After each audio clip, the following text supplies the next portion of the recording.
E hoje a gente vai falar sobre Revolução Francesa, uma revolução que é muito importante vocês saberem.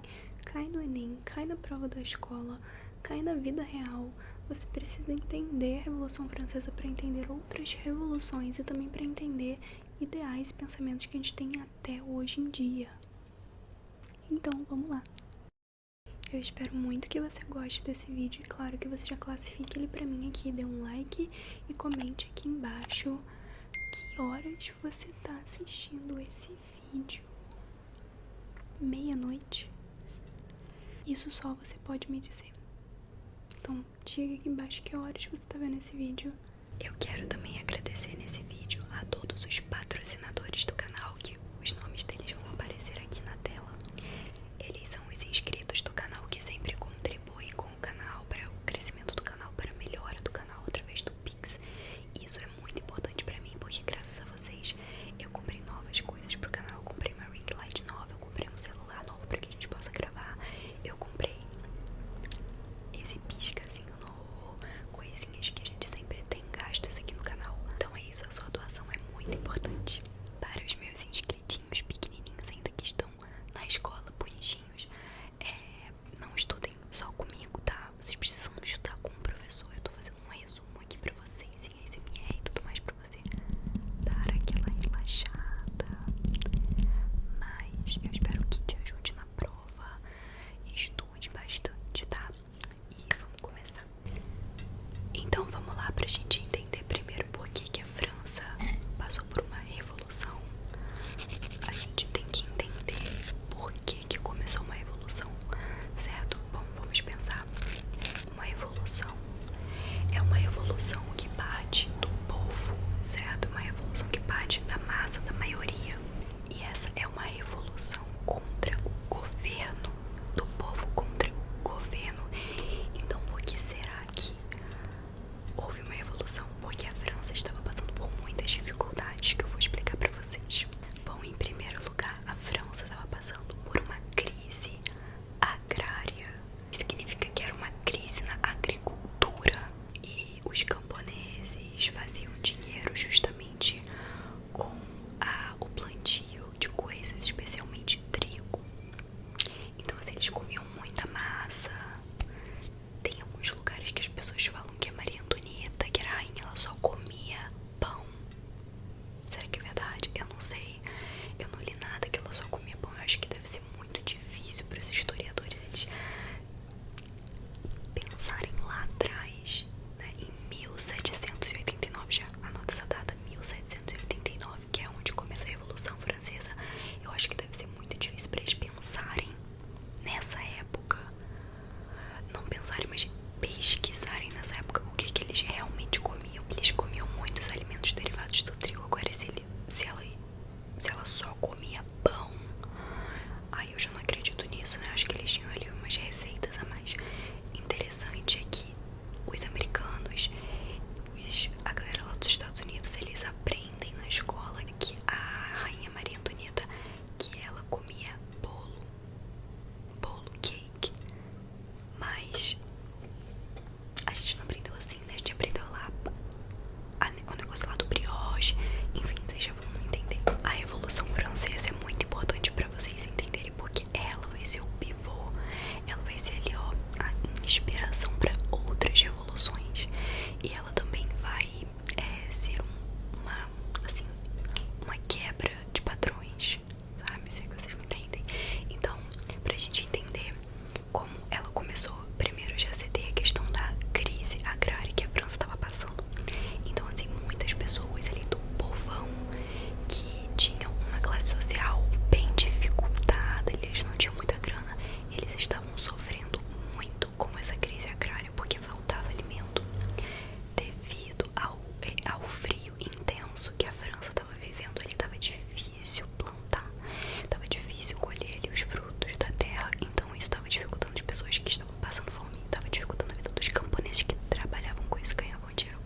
quase tudo que eles tinham para pagar os impostos. E além de tudo isso, galera, a desigualdade social na França era assim muito, muito, muito alta. Então você tinha assim 1% da população que era o clero, a nobreza, que vivia bem, que viviam na riqueza, na fartura.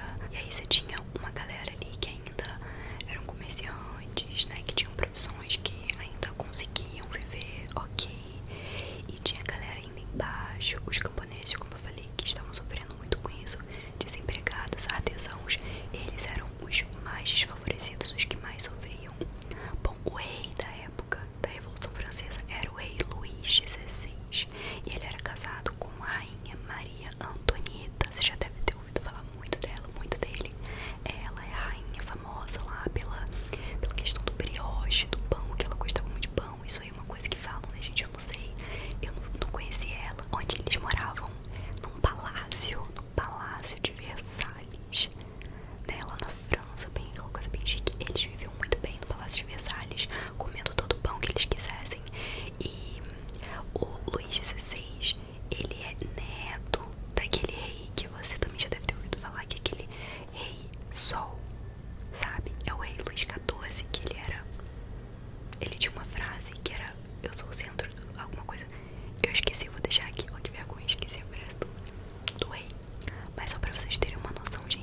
disse, a França estava passando por vários problemas financeiros. Eles estavam lá tentando se levantar dos últimos prejuízos das últimas guerras.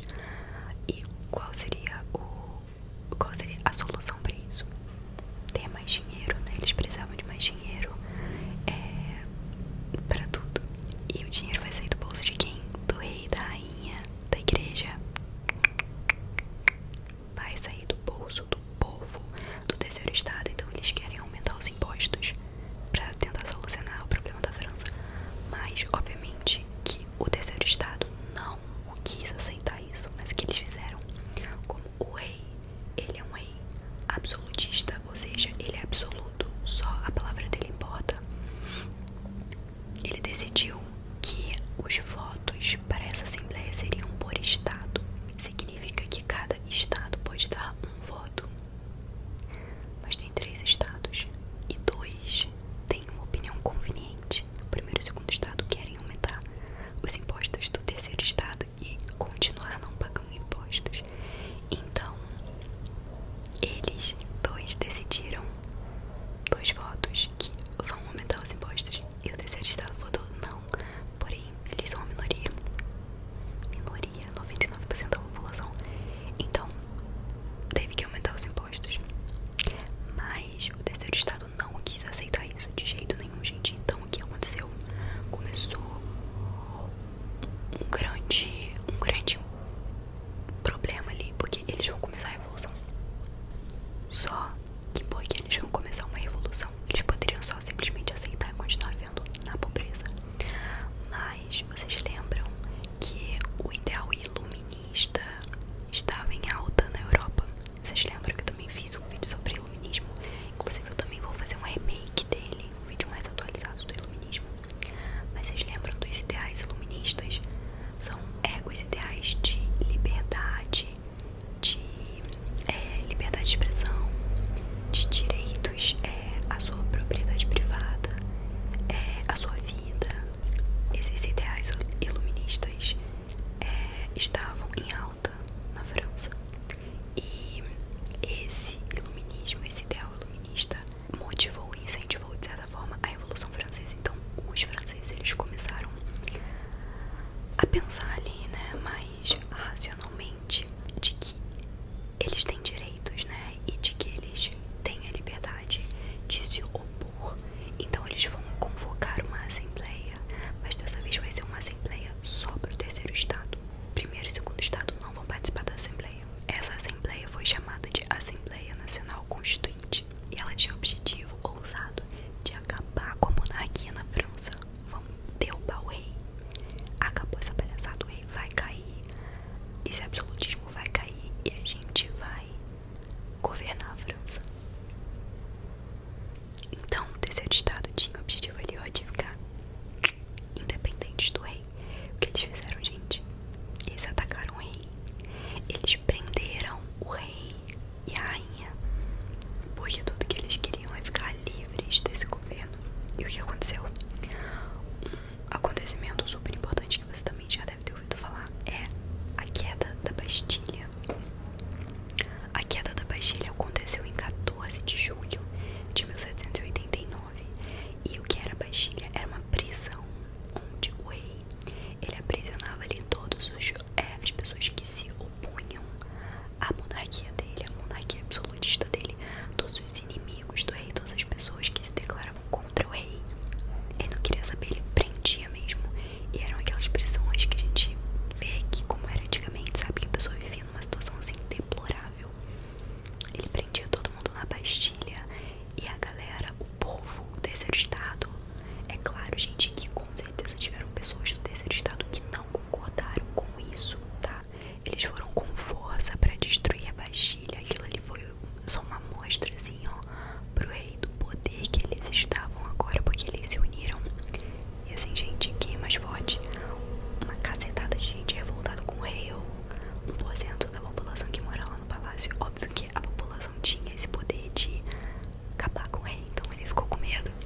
basicamente uma passagem da idade moderna para a idade contemporânea, tá? Então meio que esse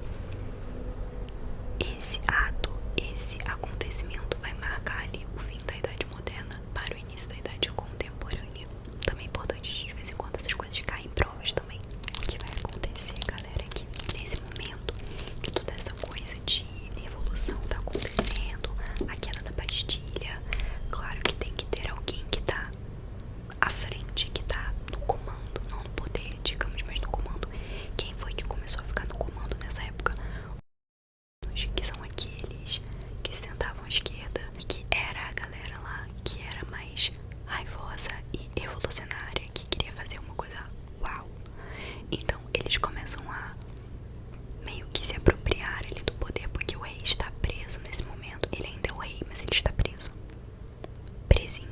E esse terceiro estado, que mais tarde vai ser liderado aí por um carinha que eu já vou falar pra vocês, mas eles vão lançar a Declaração dos Direitos do Homem e do Cidadão, que basicamente ali uma constituição, basicamente só ali umas regrinhas básicas que tem ali os direitos do homem e do cidadão, né? Eles colocaram um ideal francês, que seria ali um lema deles, que é liberdade, igualdade e fraternidade. Eles também vão colocar aí nesses direitos a liberdade de expressão, a liberdade, o direito à vida, o direito à propriedade, esses ideais iluministas aí que vocês já sabem. Aí, gente, óbvio que aconteceram muitas coisas, mas o que é importante você saber é que o rei tentou fugir pra Áustria, porque a Maria Antonieta é da Áustria, na verdade. Ele tentou fugir pro país da mulher dele, mas ele foi reconhecido e preso de novo. Se ferrou ele. Aquelas assembleias lá que eles faziam, que era a Assembleia Nacional Constituinte, ela foi renomeada e passou a se chamar Convenção.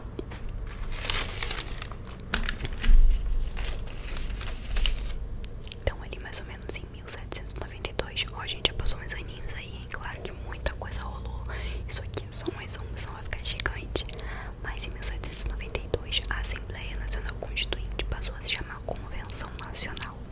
E nessas convenções, os jacobinos, eles começaram a se destacar um pouquinho mais. E claro que eles também eram um pouquinho mais agressivos nessa questão de vamos fazer acontecer, temos ideais bem radicais aqui. Os jacobinos, eles tinham meio que um líder ali que tava, né, mais à frente deles, que era o Maximilien Robespierre. Você já deve ter ouvido falar dele também. Se eu não me engano, ele era um advogado e ele meio que tava à frente ali dos jacobinos. E o que ele vai decidir fazer, gente? Ele vai decidir tomar o poder. Simplesmente ele decidiu: tô tomando aqui o poder, não mexam comigo, porque todo mundo vai perder a cabeça se mexer comigo. Tô brincando, gente. Nesse livro que eu cheguei a comentar, não sei se eu já cheguei a comentar, que é um livro que ele é em francês, que ele foi escrito por um professor de uma faculdade muito famosa que tem lá na França. Eu já falei dessa faculdade no vídeo da Marie Curie, que é a Sorbonne, né? Eu acho que é assim que fala, Sorbonne, algo assim.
assim, mas